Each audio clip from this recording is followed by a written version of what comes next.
Oke, selamat malam semuanya. Kita lihat bagaimana Fritz Alor nantangin Pak Hotman Paris. Nah, Alor ini adanya di NTT bagian paling timur, sudah di depannya Timor Leste dan sudah mendekat ke Ambon. Luar biasa dia tanggapannya dan sepaham. Hello. Kacamata belum melihat ini, apakah termasuk cyberbullying atau dalam hal ini Hotman Paris ini dia benar-benar ingin membela pemerintah? Sebenarnya itu bukan cyberbullying, tetapi baper. Dia baper. Hotman Paris baper dan nyalinya kecut. Dia bukan malah melawan secara akademis, secara face to face, tapi justru dia lari ke pemerintah untuk membela dia, mendukung dia, mencari perlindungan. Nyali seorang Hotman Paris ini juga disentil oleh netizen. Ketika Hotman Paris tergoyahkan oleh kritik netizen dengan serangan balik secara psikologi. Hotman Paris itu takut, mentalnya tidak siap, dada bunyi. Istilah orang timur, Hotman Paris dada bunyi ketika berhadapan dengan netizen. Kacamata belum melihat ini. Jadi batuk dengarnya, dada bunyi Hotman Paris. Ingat, dengar itu Bapak Hotman Paris. Saya kira kakak Fritz ini cocok dia karena sama-sama orang hukum. Kami tidak berani, jangan sampai, soalnya ya tabiatnya saya lihat ini Bang Hotman dikit-dikit lapor, dikit-dikit mau penjarakan orang kan. Ya bukan takut sih, tapi kan agak gimana ya. Oke, kita langsung lihat itu tadi kan cuplikan. Dan tak lupa salam sama Pak Fritz Alor dengan saudara kita yang satu. Minta maaf, izin kami reaction karena jujur ini sangat menarik dan perlu kita viralkan. Oke, kita langsung aja ya. Kita langsung. Bro Frit, ini saya lihat ini Bro Frit begitu getol ya menyerang Hotman Paris ya dengan sekian banyak pernyataan, statement. Nah, kira-kira di balik sorotan media dan serangan netizen kepada Hotman Paris ini, apa sebenarnya kritik Hotman Paris pada Ahok dalam kasus Pertamina ini? Apa kasus tersebut atau kritik tersebut memiliki dasar hukum yang kuat atau lebih daripada sekedar opini publik menyangkut bahwa Bro Frit ini orang hukum? Baik, jadi awal mula saya tuh sebenarnya senang dengan beliau, tapi ketika melihat dengan kasus ini, saya menjadi tertarik dengan dia. Kenapa?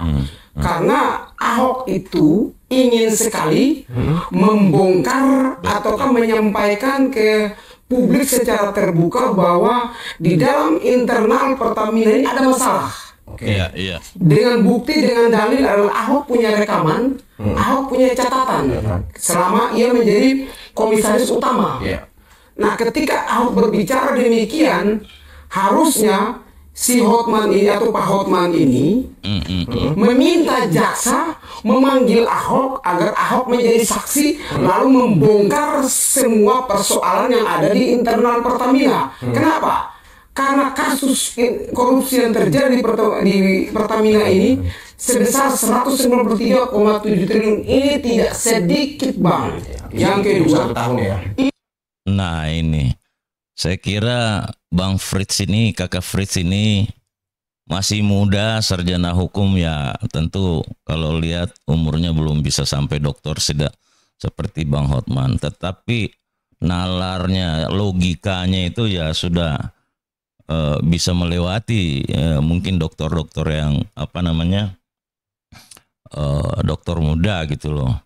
Kita tahu senior Hotman Paris sebagai pengacara dan mereka dokter, ternyata kan logika terbalik dengan kakak Fritz ini. Oke, kita lanjut, gimana videonya, asik. Ini sudah sangat fatal. Yang kedua, nah kan Ahok ingin bongkar. Kenapa kita tidak dukung Ahok dalam hal ini membongkar? Yang masukkan 9 orang yang sudah dinyatakan tersangka.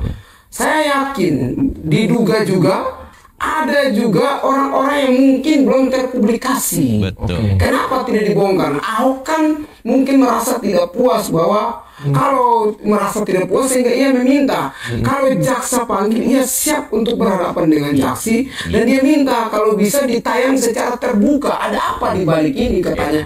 Ahok meminta agar dibuka secara terbuka. Ada apa? Berarti kalau Ahok meminta dibuka secara terbuka, ia ingin disampaikan secara transparan dan juga disaksikan secara langsung oleh semua masyarakat. Masa kasus Mirna ditayang di TV, kenapa persoalan tidak?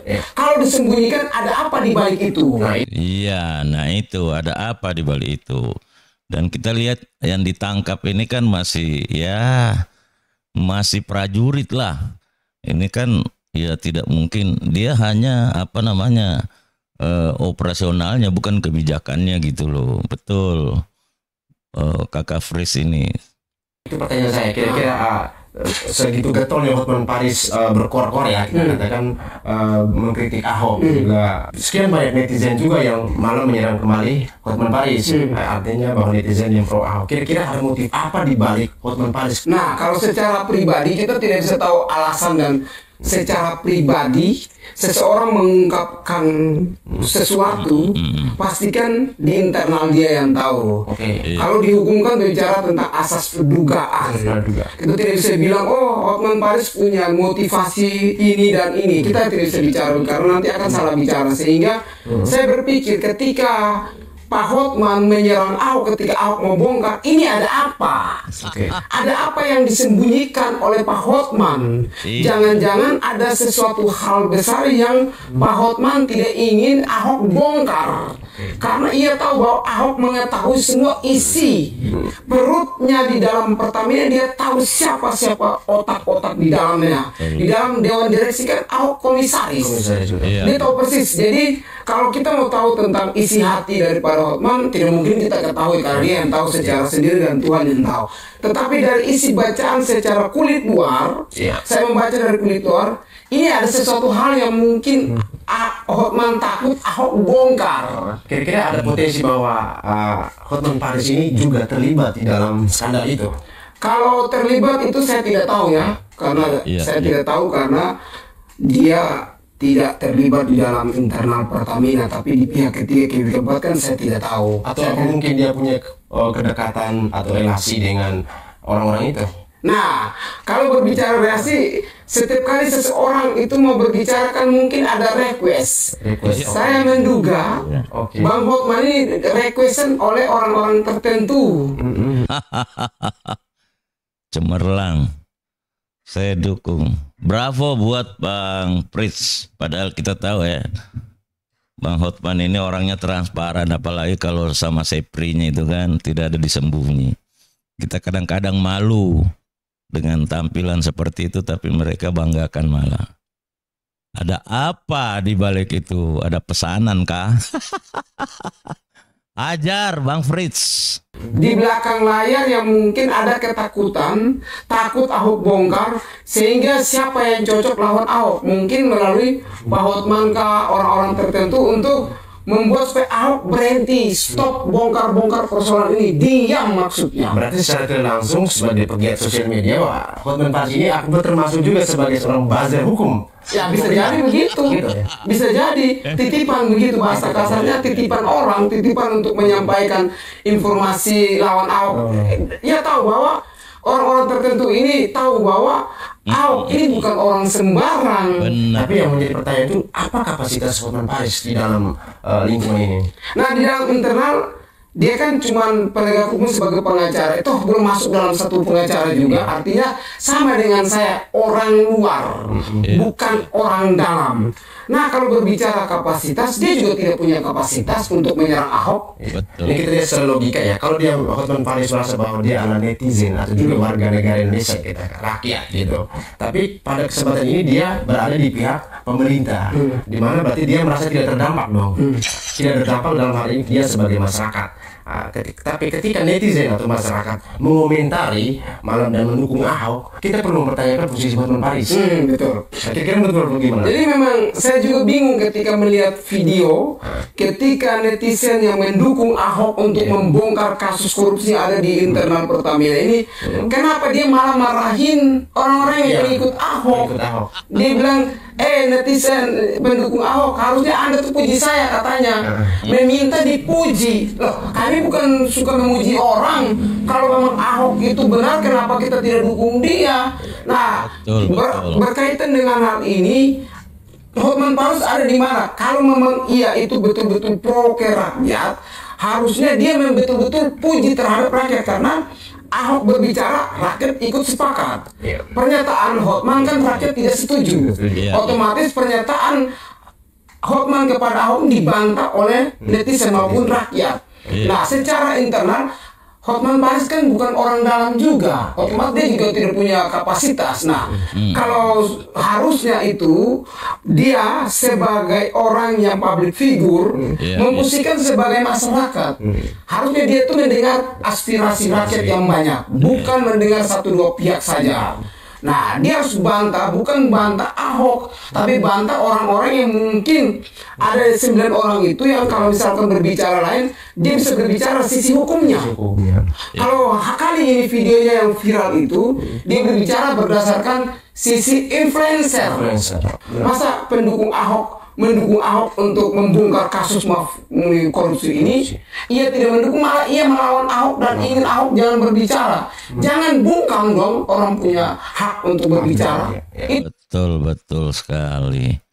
Kok sampai seluruh rakyat Indonesia katanya yang punya yang punya hati tapi tidak punya otak, disinggung kita semua ini, seluruh masyarakat Indonesia. Luar biasa, Hotman memang hebat ini ya. Ya kan ada seprinya yang puji-puji lah, ndak usah kita puji. Lagian juga memang ndak pantas lah, karena kita ndak sejalan. Kita sangat mendukung Ahok. Semoga Ahok diberi kekuatan, dan saya yakin Ahok itu sudah resiko bagaimana itu sudah siap. Karena memperjuangkan kebenaran itu ya susah, apalagi kita di lingkungan mafia-mafia seperti ini, punya kekuatan, punya power, punya duit. Ya duitnya kan duit 1 kuadrin itu tadi. Ajar Bang. Bilangnya bungkam secara halus. Kita lihat soal objektivitas kritik dari Hotman Paris kepada Ahok. Di samping bahwa setelah itu dampaknya Hotman Paris malah juga turut mengomentari pendukungnya Ahok. Dari sisi objektivitas, rasionalnya melihat, bro adalah seorang, katakanlah orang hukum lah bro adalah seorang orang hukum. Kacamata bro melihat ini, apakah termasuk cyberbullying atau dalam hal ini Hotman Paris ini dia benar-benar ingin membela pemerintah? Sebenarnya itu bukan cyberbullying, tetapi baper. Hotman Paris baper dan nyalinya kecup. Mantap. Kalau dia sudah bersuara ketika orang serang balik, jangan takut dong. Iya. Dia takut cari pembelaan. Contoh, ketika berhadapan dengan Bang Firdaus, dia bukan malah melawan secara akademis, secara face to face, tapi justru dia lari ke pemerintah untuk membela dia, mencari perlindungan. Nah, ketika netizen mendukung Ahok untuk ingin membongkar persoalan ini, ia malah melawan netizen daripada Ahok atau orang-orang yang ingin mendukung Ahok, ia malah melawan. Ini bukan cyberbullying, tetapi Pak Hotmannya yang terlalu baper dan mentalnya tidak siap. Betul.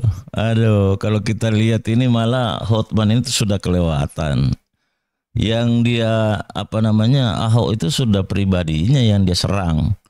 Bukan sudah dianggap tidak punya apa-apa, padahal kita tahu trik recordnya Basuki Cahayapurnama ini luar biasa, pernah jadi gubernur, dan ya kalau kita dengar belum pernah Pertamina punya keuntungan sebesar di waktu Ahok jadi komisaris. Jadi kalau Bang Hotman bilang tidak punya apa-apa, justru kita balik. Bang Hotman ini di mana sih punya apa-apanya gitu loh. karena punya duit. Banyak orang punya duit enggak pamer-pamer. Berliannya jadi pamer-pamer, luar biasa ini. Mereka juga tadi saya lihat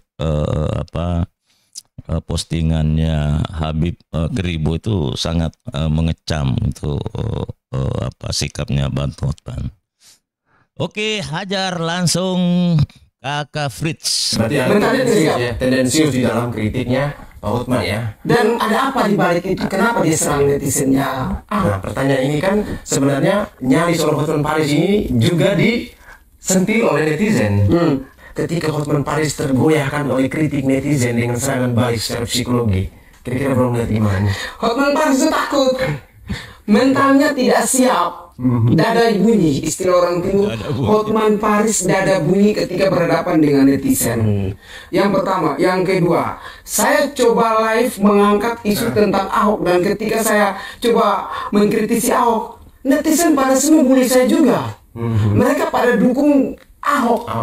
Nah, ketika saya hantam, saya juga kritikan kepada Hotman Paris, menantang Hotman Paris agar dia meminta jaksa agar memanggil Ahok, segera memanggil Ahok untuk membongkar ini kasus ini. Dalam kapasitas bahwa Ahok jadi saksi gitu. Dan video saya itu abang dibagikan oleh banyak orang, dan mereka juga membuat caption bahwa akibat dari Hotman Paris kritik Ahok, Fritz Alorboy tantang debat dengan Hotman Paris. Nah, ketika kami sebagai netizen, kami sebagai orang yang objektif dalam mengkritisi atau mendukung apa yang langkah yang dibuat oleh Ahok semacam ini, maksudnya Hotman tuh ambil sisi, harus dukung di mana. Tapi ini malah dia balik lawan masyarakat, tapi dia takut.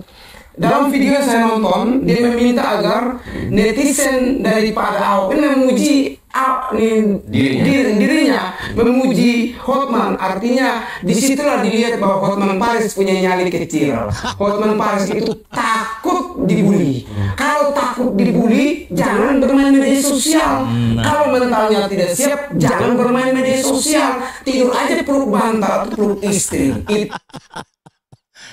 Bang Hotman mudah-mudahan dengar, dan kita tunggu kilas baliknya seperti apa menanggapi Bang Kakak Fritz dari Alor ini. Dan ya saya kira sangat luar biasa. Nalar ini berjalan untuk menyimak dari Kakak Fritz ini, berbeda dengan Bang Hotman. Akhirnya ya dibully sama emak-emak lagi. Aduh, baru ini ada laki-laki yang hajar dia. Tuhan tidak bully Anda. Kalau nyali, kenapa di belakang Ahok itu sudah jelas ada jutaan orang, karena tadi malam saya live Bang, yang mendukung dia itu bukan dari golongan A, golongan C. Semua golongan pada setuju dengan apa yang dibicarakan oleh Ahok. Jadi mereka dukung Ahok untuk membongkar kasus ini. Masa Hotman tidak bisa dukung itu? Hotman malah mendukung, tidak tahu. Saya dari sisi kajian cara membaca saya, dia mendukung seseorang. Saya tidak tahu dukung seseorang. Ini hanya dugaan ya. Kalau salah mohon dikoreksi, kalau benar silakan dilanjutkan. Dari sisi politik, kita belum lihat kan dari record Hotman Paris kemarin itu adalah pengacara Kiblos ya. Ya, Kiblos. Sekarang juga dia masih berada dalam lingkaran Kiblos ya. Tapi kita tidak tahu urusannya apa dengan Kiblos, kita tidak tahu. Tapi yang muncul permukaan adalah seorang pengacara. Gitu. Dalam kritiknya Hotman Paris itu akhirnya belum ada tanggapan yang begitu benar-benar mendukung Hotman Paris dari para politisi gitu. Tapi malah netizennya menyerang balik Hotman Paris. Kira-kira belum melihat dari kacamata politik ini bagaimana mereka di Senayan gitu. Dan kubu Kiblos gitu. Jadi ini bukan, kita tidak bisa melihat dari sisi ini partai A, ini partai B. Coba kita tinggalkan dulu ini partai A, ini partai B, partai C. Meskipun Ahok ada di partai A, tapi kita jangan berpikir mengenai ini A-nya, tapi kita melihat apa yang ia inginkan membongkar nih. Substansi pembicaraan yang penting, jangan lihat sisi politiknya dulu. Nah, ketika Hotman Paris berbicara, kan di DPR tidak bunyi.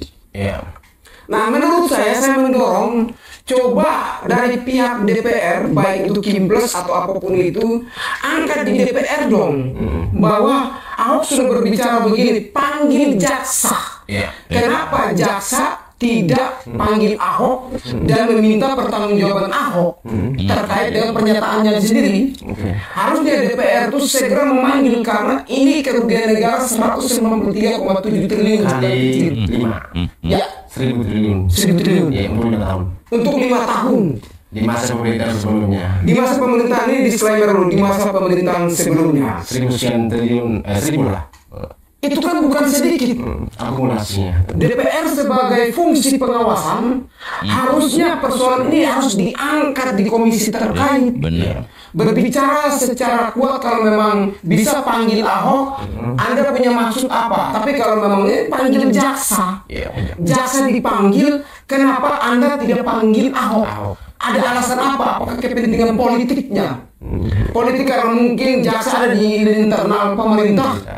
Tapi ada pertanyaan bahwa jaksa kemarin menghadap Erick Thohir. Kok seorang jaksa harus menghadap Erick Thohir? Ini bertemunya di luar jam kantor. Nah, ini lagi menjadi persoalan. Jaksa itu kan independen. Ya, independensi. Ya, tidak bisa diintervensi oleh siapapun. Benar. Hanya cuma presiden yang bisa punya hak khusus untuk berbicara dengan dia. Oke, ini kacamata Bang Frits ini kita butuh juga. Seorang di bidang hukum seperti apa melihatnya. Kalau kita ini tidak ngerti hukum, ragu-ragu untuk berkomentar, walaupun ada rasa yang sepertinya tidak tidak seperti biasanya lah gitu loh. Materi intervensi beberapa persoalan-persoalan. Dalam hal ini kan jaksa itu adalah lembaga pemerintah. Lembaga negara, bukan lembaga pemerintah. Ya, penguji adalah penegak hukum. Kalau misalkan jaksa pergi ketemu Erick Thohir, dipanggil oleh masa Erick Thohir panggil jaksa ke sana. Ya itu kan tidak bisa dong. Jaksa itu kelasnya bukan kelas menteri.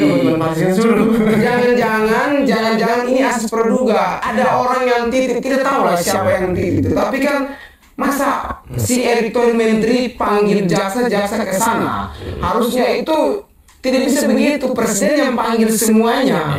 Kalau secara kewenangannya ya, kita bicara kewenangan, sistem koordinasi itu kan antara presiden dengan mereka. Jaksa tidak boleh ikut-ikut begitu. Kalau jaksa ketemu menteri, jangan-jangan ada ini maaf ya dalam buku bicara asas praduga. Kami bisa menduga dong, menduga bahwa bisa jadi ada oknum-oknum yang dilindungi oleh jaksa sehingga tidak menyikapi pernyataan Ahok. Kalau memang mereka misalkan Ahok itu ataukah mungkin di kasus lain, pasti sudah dipanggil dengan cepat. Atau mungkin di internal Pertamina tuh ada orang-orang oposisi partainya, kimplesnya, oposisinya. Bisa jadi hari itu juga dipanggil semuanya, ditangkap semuanya. Hari Mesiku sampai sekarang masih dibicarakan. Nah, kenapa 9 orang ini? 9 orang sudah masuk ketika Ahok ingin bongkar, hanya gara-gara Ahok ini adalah mungkin karena sudah tergabung salah satu partai, sehingga mereka udahlah itu kan partai sedang ngapain kita dengar mereka. Jangan sampai begitu loh. Tapi kalau memang meskipun di partai satu, tapi masyarakat kan mendukung dia. Yang mendukung dia bukan partai A, partai B. Seluruh masyarakat mendukung, otomatis DPR maupun jaksa harus bersikap independensi dan profesionalisme memanggil dong, bukan ikut menteri ke sana. Kalau menteri Erick Thohir panggil dan jaksa ikut, ada apa di balik ini? Itu perlu kita kejar. Ada apa di balik ini? Masa jaksa takut Erick Thohir? Ada apa di balik ini? Nah, ini makna luar biasa ini. Ada apa gerangan? Kakak Frits, ajar. Jangan-jangan jaksa juga. Jangan-jangan. Silakan netizen menerjemahkan secara bahasa sendiri. Jangan-jangan ya jangan-jangan. Menyangkut soal Kipres ini ya, terus kemarin Ahok menjabat sebagai komisaris utama, kan beliau dipilih oleh Jokowi ya untuk menjadi komisaris utama, dan Hotman Paris mengatakan bahwa kenapa baru sekarang kemarin, dan bahkan Hotman Paris menginginkan Ahok untuk mengembalikan salarinya ya upahnya itu dan bonus-bonusnya selama menjabat. Dan setelah kita cek cross check lagi bahwa yang berhak memberhentikan bukan komisaris. Jadi kewenangan Ahok di sini di saat itu kan sangat terbatas. Tapi ketika Hotman Paris mengatakan kenapa baru sekarang bongkar, kenapa tidak dari kemarin? Menurut Bro ini, apakah Ahok saat itu tuh sedang patuh terhadap Jokowi juga, atau memang beliau merasa gerah, saya mengundurkan diri, ini banyak masalah di dalam yang banyak beban yang tidak bisa diangkat itu. Iya, ini juga terlalu dalam. Si Hotman ini saya kira kan Ahok ya itu bukan dia sudah luar biasa analognya. Persoalannya hari ini dengan besok itu kan Ahok yang tahu.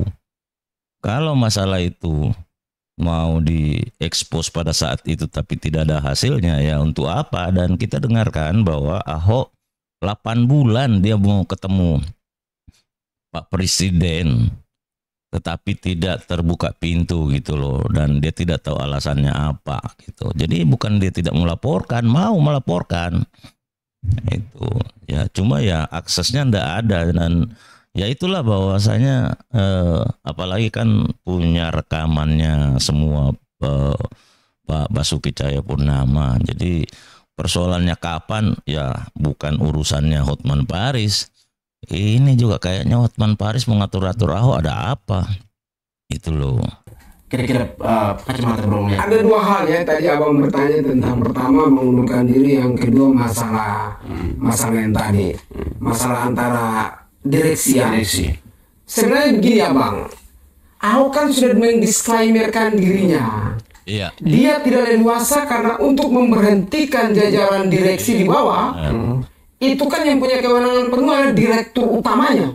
Iya. Direktur utama di Pertamina. Iya. Ahok cuma sekelas komisaris, mengevaluasi, mengontrol saja, memecatkan bukan kewenangannya dia. Berarti Hotman Paris tidak mengerti dong. Tidak paham dengan prinsip manajemen kepemimpinan. Jadi sistem komando instruksi atas bawah itu Hotman tidak mengerti. Karena Ahok sendiri mengatakan ya dia punya keterbatasan kapasitas untuk memberhentikan. Betul. Jadi Ahok kan sudah mengatakan bahwa tidak punya kewenangan penuh untuk memberhentikan direktur-direktur yang bermasalah, baik ada di pusat maupun ada di daerah.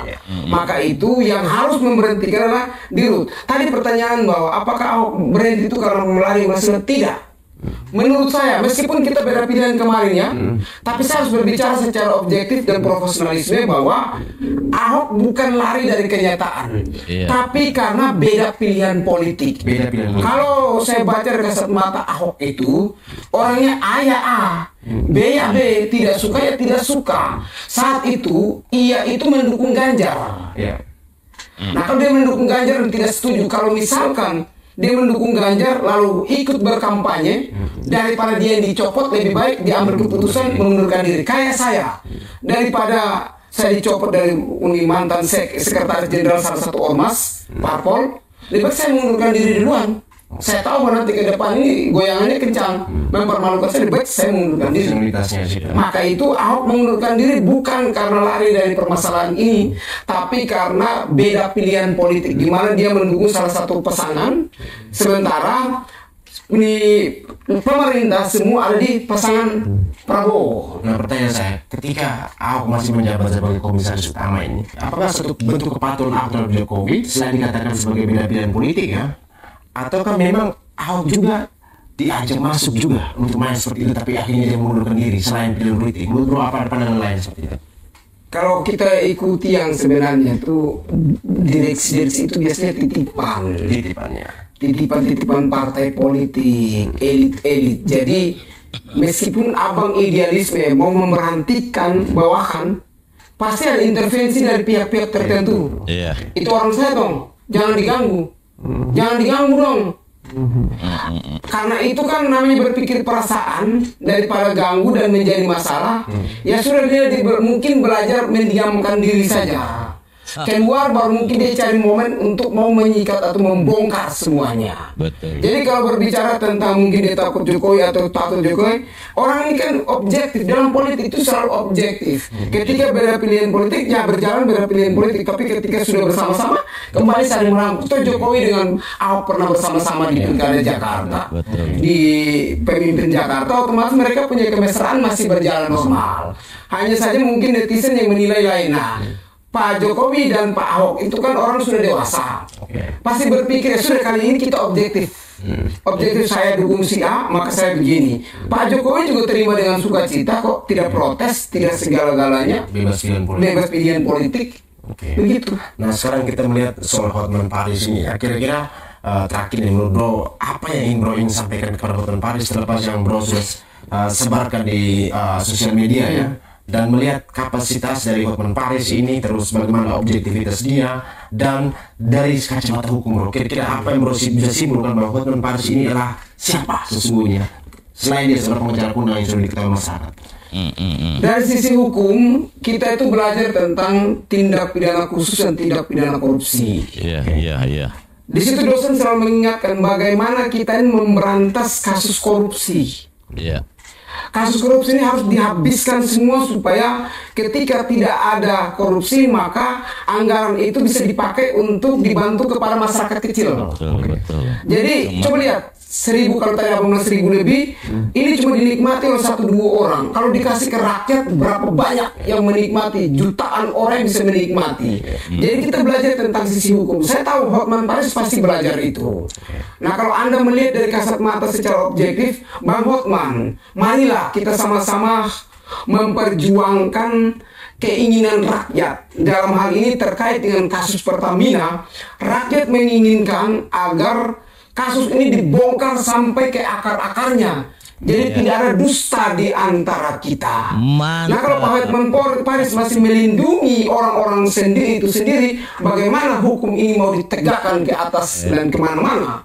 Masa hukum cuma tegak lurus ataukah berpihak kepada atau menghajar rakyat kecil, tapi tidak menghajar oknum-oknum orang-orang elit atas? Mari kita membersihkan dengan cara mendukung rakyat, mendukung semua kebenaran yang Ahok sampaikan, atau mungkin tidak kebenaran kita bisa evaluasi lagi melalui jaksa. Lalu kita meminta jaksa agar panggil semuanya, bongkar dan usut tuntas. Kepada Bang Hotman Paris, saya sebagai calon advokat junior sangat apresiasi dengan kecerdasan dan kemampuan Bapak. Tetapi kali ini saya kurang sepakat dengan keputusan yang Bapak ambil. Dari sisi psikologis saya baca Bapak sementara melindungi orang-orang yang sementara melakukan tindak korupsi dan koruptor. Kalau Bapak melindungi kasus koruptor, orang koruptor seperti ini, kapan negara kita mau maju? Sementara rakyat lagi menderita, beli sabun aja susah, makan saja setengah mati, beli kopi gula setengah mati, anggaran diambil oleh 1-2 orang. Apakah kita tidak kasihan dengan rakyat? Apakah Pak Hotman ini pro kepada rakyat atau pro kepada pemerintah atau pro kepada orang-orang yang bermasalah seperti ini?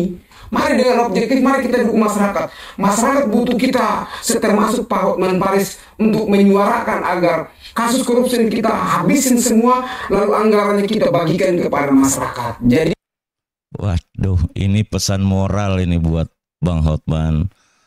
Mudah-mudahan Bang Hotman ini mendengar. Saya kira luar biasa walaupun junior dan mengakui dirinya sebagai junior, tapi otaknya masih cemerlang. Mungkin karena belum diganggu oleh hal-hal yang seperti Bang Hotman. Tapi ya setidaknya ya kalau di Timur itu mau adik mau apa panggilnya kakak. Kakak ini kan memberikan satu wejangan yang luar biasa dengan Bang Hotman Paris. Saya pikir ya orang kan tidak melihat seperti kami ini, bukan orang hukum, bukan melihat Anda doktor, Anda sudah senior, banyak duit, ada berliannya lagi, banyak seprinya. Tetapi nalar kita tetap jalan terhadap tindakan-tindakan yang diambil, apalagi sebagai public figure gitu loh. terlepas dari kepentingan politik, stop sudah Pak Hotman Paris. Jangan berpikir politik karena saya dukung presiden, saya dukung ini, saya harus membela terus meskipun pemerintah salah. Harusnya kita objektif Pak Hotman. Mari, saya juga sudah mengkritisi Pak Hotman berkali-kali, dan kali ini saya kembali mengkritisi Pak Hotman Paris Kalau bukan Pak Hotman Paris yang buat supaya korupsi ini habis, siapa lagi? Kan Pak Hotman pengacara senior. Tolong dong tegakkan hukum yang sebenarnya. Pak Hotman paham tentang tegakkan hukum yang sebenarnya. Iya. Itu.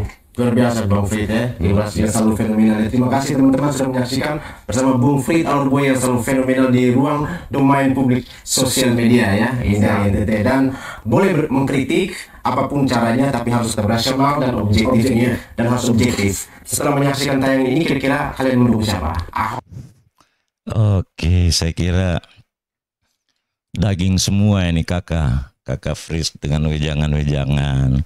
Dan mudah-mudahan lah Bang Hotman, kita juga kaget seorang Bang Hotman yang sudah senior, bukannya bukannya mendukung ke masyarakat yang kita lihat ya, tapi kita ini kan bukan orang hukum dan bukan berada di pusat informasi seperti itu. Jadi awal-awal kita lihat ya aneh aja, tapi menanggapi saya kira ya kita harus berhati-hati. Tapi ternyata dengan kakak Fritz ini yang betul-betul menanggapi dengan positif secara akademis dan mengajak ke hal yang terbaik.